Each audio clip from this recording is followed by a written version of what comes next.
What's the most out-of-touch thing a rich person has said to you? One had some kid in his early 20s start working at the restaurant I was at, Total Trust Fund, baby. But his parents made him get a job where they would cut him off phone, car, apartment, school, credit card. Everything. We were talking about plans for the summer. I mentioned I was going to take a weekend to head north and visit my mom. Someone else was going camping. Another guy was taking a long weekend to help his brother move. He goes, "Geez, you guys have no idea what vacation means, do. I'm taking my girlfriend to Spain for 2 weeks and then spending a few days in Italy before we come back."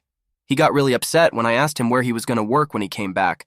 Apparently, he didn't understand that taking 3 weeks vacation not even 2 months into a job isn't a thing. Especially when part of that was during our busiest season of the year. Even better when we all looked at him and told him we couldn't even afford a week off, let alone in Spain. He didn't last long. 2. I was working at a car dealership and saw the owner pull up in a 250,000 Porsche GT3.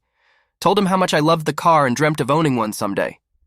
The owner looked at me confused and said, "What do you mean? We sell them right here." Totally blew my mind that he didn't realize his employees couldn't afford the cars they were selling. 3, in college, I made most of my money cleaning and tutoring for rich families. Here are the highlights. It's so much more convenient to have a sauna in your house. We ordered our wallpaper from Europe.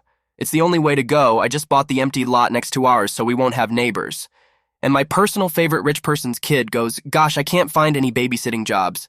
They've been taken by the 1%. Rich parent goes, "Honey, you are the 1%. It's a good thing that the parents are informing the kids to recognize their privilege, for they lived in Boston, and we were talking about how small condos are there. They were lamenting that they had no space, and as a result, they had to buy another condo. This was Beacon Hill because they ran out of space to store their Persian rugs. 5. I dated a rich guy who loved my authenticity, and he would pick me up in one of his dad's cool collector cars and take me to record stores. When I went to visit him, I showed up in my grandpa's old Ford F-150 truck. He asked me why I drove around in that thing. I shrugged and said because I'm poor, and he said, "No, you're not." It was like I ruined his whole hipster aesthetic, and he realized I wasn't grunge.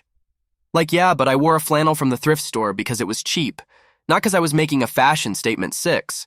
I was venting to a schoolmate about not being able to have a car. She said, "Why don't you just ask your mom?" It literally broke my brain. Like, yeah, why didn't I think of that? 7.